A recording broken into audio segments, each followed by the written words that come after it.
Good morning, and welcome to Redeemer Lutheran Church. I'm Pastor Gary Lodeholt. I didn't really plan it this way, but today we get to hear a little bit more about Barnabas, my favorite character in the Bible, not named Jesus. But Barnabas isn't the center of the story. Once more, he shows up to encourage the one who messed up. And as we wrap up talking about the Bible people who messed up and how we are like them, today we turn to John Mark. The first thing I need to tell you is what we don't know. You see, in the Gospel of Mark, there's a small story that happens when Jesus is arrested in the Garden of Gethsemane. There's a young follower of Jesus there, and a soldier grabs for him and catches his robe, and the young man runs away naked. There is some speculation that this young man was John Mark, and that he included the story in the gospel to place himself in the story. Is that true? We don't really know.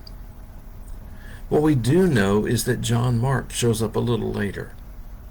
His mother and grandmother were believers along with him, and when Paul decides to go on a missionary journey to spread the gospel, he's going to take Barnabas with him, and agrees finally to take John Mark as well. They head out to the first stop, Cyprus, and when they get there, it isn't long before John Mark asks to go home. We don't know if he got sick, got homesick, or whether missionary work wasn't something he liked doing, or even why he wanted to go home. But he did, and Paul let him go while he and Barnabas continued on. A few years later, Paul and Barnabas were about to go on the second missionary journey, and suddenly John Mark shows up and wants to go along again.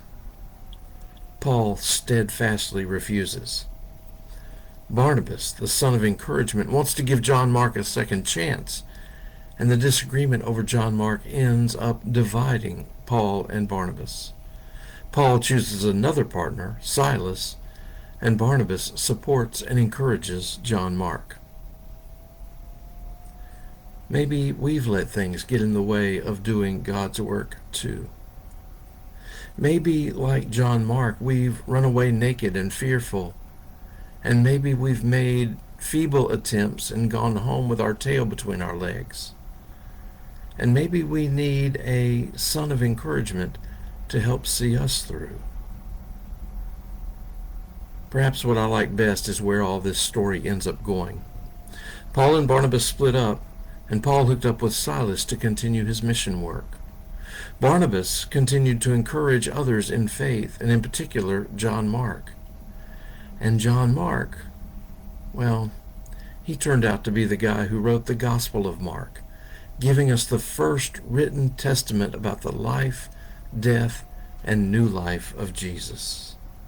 And even more, Matthew and Luke used Mark as a primary source when they wrote their Gospels. Isn't it funny how God works? One wonders if Mark had been successful in the mission field, would he have ever written the gospel that bears his name? What we do know is that God takes our failures and from them brings new beginnings. That's good news for all of us who have messed up. Thanks for watching, and remember to let this day belong to God.